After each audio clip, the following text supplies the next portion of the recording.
आज हम लोग अपना next part range of basics function start करने जा रहे हैं। जैसा कि फंक्शन के आगे का ये पार्ट है, मीन्स फंक्शन पार्ट 8। 7 पार्ट में हम लोगों ने क्या देखा था? 7 पार्ट जो हमारे स्टार्टिंग के थे उसमें हम लोगों ने देखा था how to find domain. How to find domain, तो हम लोगों ने डोमेन को फाइंड आउट किया था। कैसे हम लोग डोमेन फाइंड आउट करेंगे, ये सारी चीज़ हम लोगों ने पार्ट 1 टू पार्ट 7 ये कवर किया है। अब हमारा जो दूसरा पार्ट है रेंज। रेंज बेसिकली 1 या 2 पार्ट में हो जाएगा कंप्लीट, मतलब 8 9 बहुत होगा 10, ये 2 पार्ट हम रेंज पढ़ेंगे, 2 या 3 पार्ट में। उसके बाद हम जेई मेंस के क्वेश्चंस करेंगे, जेई मेंस और एडवांस के क्वेश्चंस करेंगे। तो सबसे पहले हम लोगों ने डिस्कस किया था स्टार्टिंग में, यदि आपको याद हो या मेरा पहला वीडियो और दूसरा, उसमें आपने देखा होगा कि रेंज का मतलब क्या होता है, डोमेन का मतलब क्या होता है। तो हमें डोमेन तो डिस्कस नहीं करना है, हमें रेंज के बारे में डिस्कस करना है। तो हमने आपको रेंज के बारे में बताया था, range is a collection of range is a collection of set, collection of value of Y, collection of value of Y, या और क्या बोल सकते हैं, set of value of Y. अब वाई का मतलब क्या था वहाँ पे, इसको हमने और भी कुछ बोला था, आउटपुट। मीन्स यदि हम आउटपुट की बात करेंगे तो उसे हम वैल्यू वाई बोल सकते हैं। तो जो भी आउटपुट होगा उसका कलेक्शन हम लिखते हैं, तो उसे हम क्या बोलते हैं, रेंज। तो और वाई क्या होता था आपको पता है, Y is equal to F X. तो जो हम x की वैल्यू का सेट बनाते थे उसे बोलते थे डोमेन, और जब हम y की वैल्यू का सेट बनाएंगे तो क्या बोलेंगे, रेंज। ये हमें देखना है। तो पहले मैं कुछ बेसिक्स रेंज के बारे में बता दूं। बेसिक्स रेंज, या यदि आप डेफिनेशन लिखना चाहते हो तो अच्छे से लिख लो डेफिनेशन को। यही डेफिनेशन आप लिख लो और इसको याद भी कर लोगे तो बेहतर होगा। The range of a function will be will be the set will be the set containing will be the set containing all obtained values, all obtained values of variable y, of variable y। अब y का मतलब क्या है, ये सारी चीजें मैं बता चुका हूँ आपको। क्या, डिपेंडेंट, ये भी हमने बताया था। आप मेरा पहला दूसरा तीसरा लेक्चर देखोगे तो सारी चीजें आपको क्लियर हो जाएगी।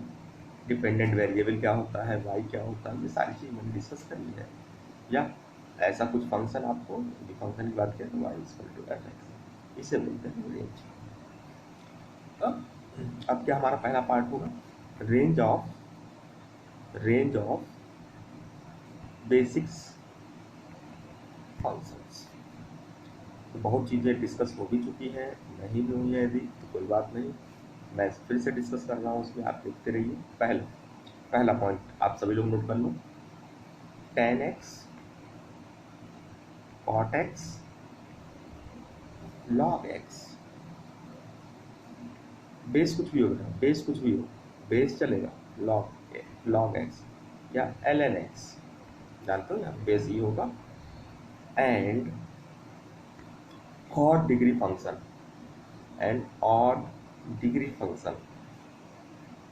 या odd degree polynomial,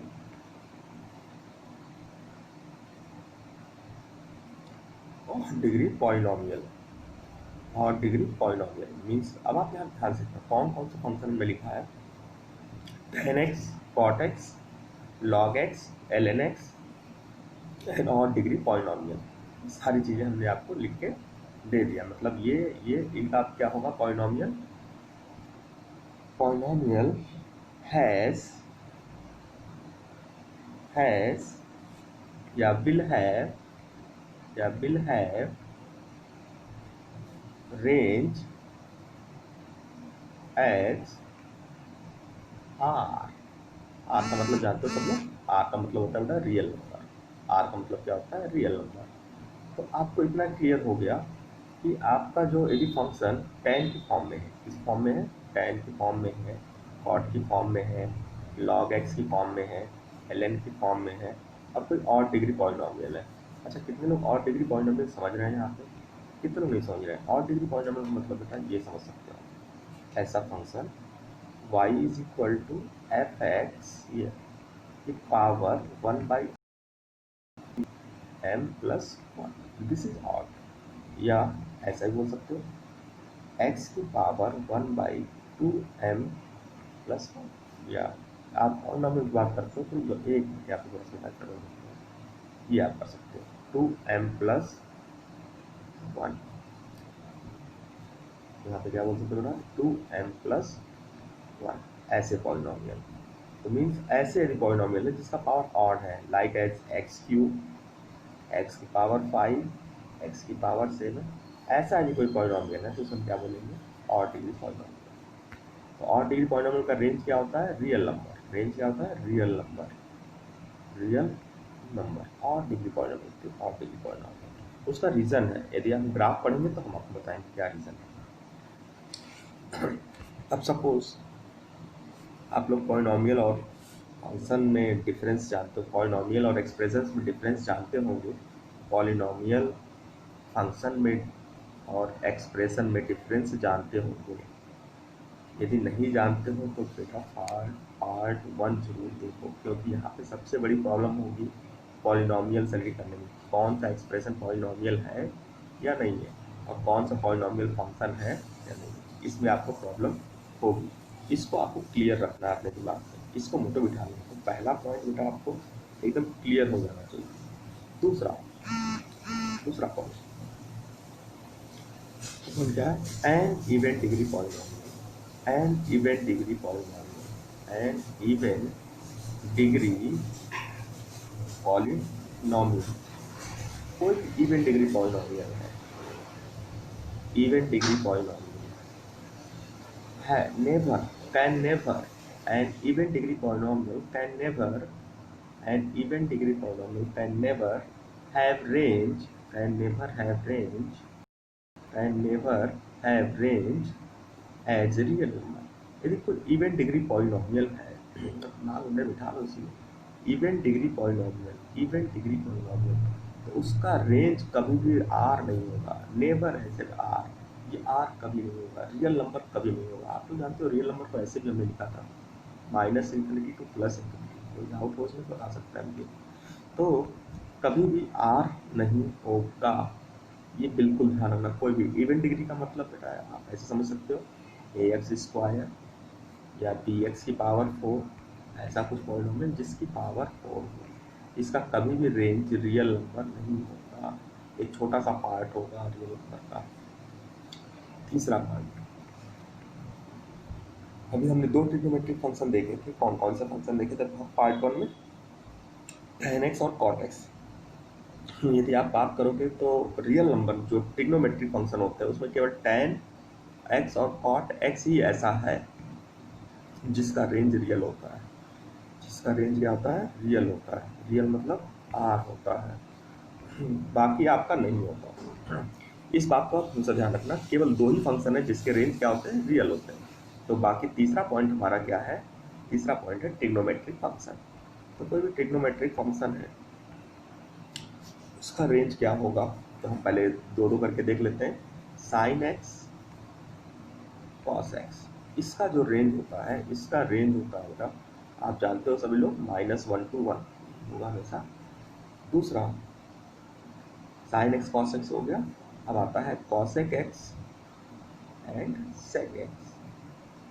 sec x, इसका रेंज क्या होगा बेटा, r -1 to 1, या कुछ लोग ऐसे भी लिखते हैं mod x greater than r equal to 1, ऐसे लिखते हैं लोग, ये बिल्कुल ध्यान रखना। mod x greater then 1, mod x greater then 1, greater than 1, तो ये बिल्कुल आप ऐसे लिख सकते हो। दूसरा लिखने का तरीका क्या है, -∞ to -1, यूनियन 1 इन्फिनिटी, ये इसका रेंज होगा। तो इसके रेंज को आप 3 तरीके से लिख सकते हो। पहला तरीका तो ये है, दूसरा ये है, तीसरा ये है। तो साइन एक्स और कॉसेक एक्स का रेंज, इसको आप याद रखोगे। ये सब बेसिक्स फंक्शन है। जब आप ग्राफ पढ़ते हो, सारी चीज़ें पढ़ते हो, तो आपको ये सारी चीज़ बताई जाती है। तो ग्राफ तो आप पढ़े होगे, या नहीं पढ़े हो तो वेट करो। इसके बाद का जो पार्ट हमारा रिलेटेड है वो ग्राफ ही है। फंक्शन के बाद हम डोमेन और रेंज के बाद ग्राफ ही पढ़ेंगे। ग्राफ के अलावा कोई दूसरा पार्ट नहीं करेंगे। तीसरा आप लोगों को बता दिया मैंने, tan x और cot x का डोमेन क्या होता है। tan x and cot x का डोमेन क्या होता है, रेंज क्या होता है बेटा। रेंज, डोमेन की बात नहीं कर रहे हैं यहाँ पे, हम रेंज की बात कर रहे हैं। यहाँ पे जो रेंज होगा वो क्या होगा, रियल नंबर, मतलब -∞ टू इन्फिनिटी, ये ओपन ब्रैकेट है, ध्यान रखना, या रियल नंबर आर। तो ये ट्रिग्नोमेट्रिक फंक्शन है। चौथा पॉइंट हमारा क्या है, trigonometric inverse function. Trigonometric inverse function यदि आपने नहीं पढ़ा है कोई बात नहीं, वेट करो। आप 11th में हो तो आपको थोड़ा सा याद करना पड़ेगा, 12th में ये चीज़ें आपको याद नहीं करनी पड़ेंगी। ट्रिग्नोमेट्रिक इनवर्स फंक्शन, तो ट्रिग्नोमेट्रिक फंक्शन का आपने देख लिया, अब इनवर्स फंक्शन का फटाफट देख लो। साइन इनवर्स एक्स, इसका जो रेंज होगा, इसका जो रेंज होगा, रेंज मतलब इसकी जो वैल्यू होगी कहाँ से कहाँ तक होती है, -π/2 टू π/2। ये ध्यान रखना है। ये क्या है आपका, ये आपका क्लोज ब्रैकेट है। दूसरा आप देखो ध्यान से, कॉस इनवर्स एक्स, इसका जो रेंज होगा 0 टू π। इसके बाद आपका क्या आता है, cosec inverse x. Cosec inverse x, cosec inverse x, इसका जो रेंज होगा, मैं लिख रहा हूँ डायरेक्टली, -π/2 टू π/2, एक्सेप्ट, एक्सेप्ट क्या होगा बेटा, -0, ये होगा। चौथा आप देख सकते हो, sec inverse x. Sec inverse x, इसका क्या होगा, 0 to π -π/2। This all is the range, all is the range, all is the range. Sine inverse x हो गया, कॉस इनवर्स एक्स हो गया, कॉसेक इनवर्स एक्स हो गया, टेन इनवर्स एक्स हो गया। अब चौथा जो हमारा मोस्ट इंपॉर्टेंट पार्ट बचा है, tan inverse x. Tan inverse x, tan inverse x का क्या होगा, सभी लोगों को पता होना चाहिए। रेंज, रेंज पूछ रहा हूँ, टेन इनवर्स एक्स का रेंज क्या होगा, रेंज 0 टू, देखो याद कैसे रखोगे उसे ही बता रहा हूँ मैं अभी आपको। कॉट इनवर्स एक्स क्या होगा, कॉट इनवर्स एक्स क्या होगा, यहाँ पे थोड़ी सी गलती हो गई, ये हमने गलत कर दिया है थोड़ा सा। टेन इनवर्स एक्स का जो रेंज होगा वो आपका होगा -π/2 टू, इसी पे ध्यान रखना होगा, यही आप गलती करोगे, -π/2 टू π/2। π/2 पे क्या होगा, ओपन होगा, क्योंकि आप जानते हो tan x ना तो π/2 पे डिफाइन होता है ना -π/2 पे डिफाइन होता है। उसी तरह से आप इसको जानते हो, cot ना तो 0 पे डिफाइन होता है ना ही पाई पे, तो 0 से पाई के बीच इसका होगा रेंज। अब आपको बोलोगे सर याद कैसे रखेंगे, तो बेटा देखो 3 का पेयर बन रहा है, चलिए आप ध्यान रखो। साइन इनवर्स x का जो रेंज होता है क्या होता है, -π/2 टू π/2। यहाँ पे क्या होता है, क्लोज ब्रैकेट, इसी का क्लोज। tan इनवर्स क्या होता है, tan इनवर्स क्या होता है, आप ध्यान से देखो, ओपन -π/2 टू π/2। अब -π/2 से π/2 कहाँ होता है, cosec inverse x. Cosec inverse x, cosec inverse x में क्या होता है बेटा, वही चीज़ जो -π/2 से π/2 होती है, उसमें से क्या बाहर करते हो, -0। ये 3 चीज़ आप एक साथ लिख सकते हो, sign inverse x, tan inverse X and cosec inverse X. तो इसको आप याद रखो अपने दिमाग में कि -π/2 से -π/2 तक कौन होता है। अब नेक्स्ट पार्ट यदि हम देखें, क्या बचा आपका, 3 चीज़ें बची, cos inverse X, cot inverse X and sec inverse X. तो आप ऐसे याद रखो, अपने दिमाग में ऐसे याद रखो, और याद रखोगे अभी फायदा मिलेगा आगे चल के आपको आसानी होगी। इन द क्लास 12 इधर क्या होगा 0 to पाई, इधर क्या होगा यदि आप ध्यान से देखो 0 to पाई हो गया ये, तो इधर भी होगा 0 to pi minus pi by 2। तो मीन्स मेरे हिसाब से तो इतना ज़्यादा डिफिकल्ट नहीं होगा इसको याद करना, आप सभी लोग याद कर सकते हो, आसानी से याद कर सकते हो। नेक्स्ट हमारा है, थोड़ी देर पहले हम लोगों ने बात किया था इवन और ऑड फंक्शन का, तो आ गया देखो बेटा। यदि कोई फंक्शन ऐसा है x की पावर 2m, नेक्स्ट पार्ट है हमारा, नेक्स्ट पार्ट जो भी है आप लोग अपने नंबर ला दो, तीसरा है चौथा नंबर है, तो x की पावर 2m है मतलब इवन पावर, या 2m स्क्वायर रूट m, और क्या बचा बेटा मॉड x। यदि ऐसा कोई फंक्शन है, यहाँ पे m क्या है, m is any integer, m is any positive integer लिख लो बेटा कुछ दिन के लिए, तो आप समझ गए होगा एनी पॉजिटिव इंटीजर वो इसको देख सकते हो। तो यदि कोई ऐसा फंक्शन है x की पावर 2m या square root positive square root या मॉड x, तो इसका जो रेंज होगा हमेशा, इसका जो रेंज होगा क्या होगा उसको ध्यान रखो, उसका रेंज क्या होगा r प्लस, हमेशा क्या होगा r प्लस यूनियन 0। मतलब यदि आप देखो r प्लस का मतलब positive real number, r plus का मतलब पॉजिटिव रियल नंबर यूनियन एक पॉइंट और इंक्लूड कर दो 0, या आप क्या बोल सकते हो, या क्या बोल सकते हो इसको, रेंज को क्या बोल सकते हो, इस तरह कुछ बोल सकते हो, range of even function, even function, range of even function 0 to infinity। अब सारे इवन फंक्शन पॉलिनोमियल नहीं, ऐसे इवन फंक्शन पॉलिनोमियल जिसमें x की पावर 2m हो और x की पावर 1/2m, ऐसी चीज़ या मॉड x आप देख सकते हो, ये होगा रेंज। तो इसको आप अपने दिमाग में बैठा लो अच्छे से, यही हमारे बेसिक्स फंक्शन का है। एंड बार बार इसको रिवाइज करो, कि कहीं कुछ भूल रहा है तो उसको आप बार बार रिवाइज करो। सेकेंड नेक्स्ट पार्ट जो भी नेक्स्ट है हमारा पाँचवा या छठवां है, जो भी है बेटा पाँचवा या छठवां जो भी है, तो 1/x की पावर 2m ऐसा फंक्शन है, या 1/स्क्वायर रूट ऑफ 2m है, x है, तब इसका रेंज क्या होगा, तो रेंज होगा इसका आप जानते हो डिनोमिनेटर में कोई जीरो नहीं होना चाहिए, मीन्स केवल पॉजिटिव नंबर आर पॉजिटिव, या इसको ऐसे लिख सकते हो 0 to इंफिनिटी, यहाँ पे क्या है ओपन, यहाँ पे क्या है ओपन। ये सब लिखने का तरीका है, यदि आप सारे लेक्चर देख रहे हो तो आपको जरूर समझ में आएगा, बीच से देखोगे तो प्रॉब्लम हो सकती है, होगी नहीं हो सकती है। नेक्स्ट हमने आपको बताया था ऑड फंक्शन, छठवां सतवां ऑड फंक्शन। ऑड फंक्शन में क्या होता है हमेशा x की पावर 2m प्लस 1 और 1/x की पावर 2m प्लस 1। यदि ऑड पॉलिनोमियल है या ऑड फंक्शन है तो उसका जो रेंज होता है, क्या बताया था हमने आपको, रियल नंबर बताया था, क्या बताया था रियल नंबर। बट यहाँ पे ध्यान देना, ये जो है इसे हटाओ थोड़ी देर के लिए, तो यहाँ पे थोड़ी प्रॉब्लम हो जाएगी। तो इसका रेंज क्या होगा आपको पता है, इसका रेंज क्या होगा, इसका रेंज आपका होगा आर, पूरा रियल नंबर, पूरा रियल, ये ध्यान रखना पूरा रियल नंबर।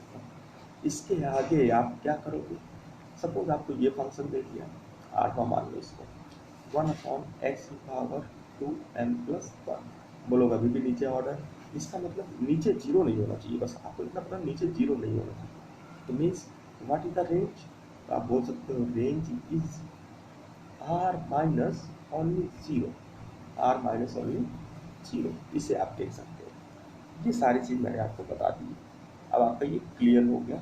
अब बाकी जो है हमारे कुछ फंक्शन है लाइक जैसे सिग्नम फंक्शन, तो सिग्नम फंक्शन सभी लोग जानते हो कि सिग्नम एक्स को कैसे लिखते हैं, इसको 8वां या 9वां मान लो, signum x equal to mod x upon x. यदि आप ध्यान से देखोगे इसका आपने रेंज निकाला भी होगा, तो रेंज में केवल कितने पॉइंट्स आए थे, 3 पॉइंट्स, कौन कौन से, -1 0 एंड 1, -1 3 पॉइंट केवल आएंगे रेंज में, -1 0 एंड 1। इसी तरह से एक पॉइंट और लिख लो, x प्लस 1/x, इसका रेंज क्या होता है, इसका रेंज हमेशा आप जानते हो क्या होगा, कैलकुलेट भी किया है क्लास 11th में, mod x greater than r equal to 2, या आप ऐसे बोल सकते हो, रेंज की बात कर रहे हो, नहीं तो आप मत हो बस y, इसको y मान लोगे तो y is greater than R equal to 2, ये बोल सकते हैं। यानी इसकी मिनिमम वैल्यू 2 और मॉड वैल्यू, मिनिमम वैल्यू 2 और मिनिमम वैल्यू 2 मैक्सिमम इन्फिनिटी। एक पार्ट ये होगा, दूसरा पार्ट होगा मिनिमम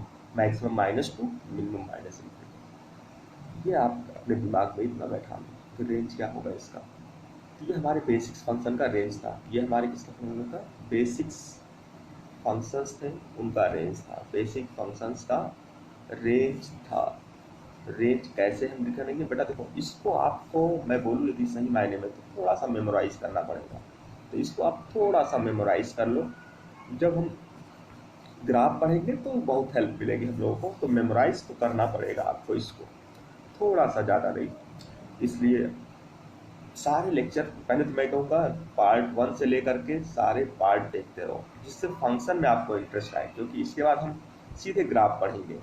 जब हम ग्राफ पढ़ेंगे तो फिर आप ये बोलोगे सर डोमेन कैसे निकलेगा, रेंज कैसे निकलेगा, तो ये प्रॉब्लम आपके सामने आएगी। इसलिए यदि आपने, पहली चीज़ तो आपने यदि लाइक नहीं किया, सब्सक्राइब नहीं किया, तो उसको जरूर लाइक और सब्सक्राइब जरूर करो एक बार, जिससे आपको टाइम टू टाइम वीडियोस मिलते हैं। और ये ध्यान रखना, मैं सारे फंक्शन के सारे पार्ट पढ़ाऊंगा। फंक्शन के बाद मैं ग्राफ पढ़ाऊंगा, ग्राफ के बाद मैं कंटिन्यूटी डिफरेंशियबिलिटी भी पढ़ाऊंगा, उसके बाद कंटिन्यूटी डिफरेंशियबिलिटी के बाद मैक्सिमम एंड मिनिमम भी डिस्कस करूंगा, इंटीग्रेशन भी पढ़ाऊंगा। मैंने पूरा कैलकुलस मैं आपको पढ़ाऊंगा, जो क्लास 12 के लिए भी इम्पॉर्टेंट है और जेई मेंस के लिए भी इम्पॉर्टेंट है, एनडीए के लिए भी इम्पॉर्टेंट। तो कैलकुलस तो पहले मैं पूरा खत्म करूंगा। ओके, जय Narayan, once again I love you.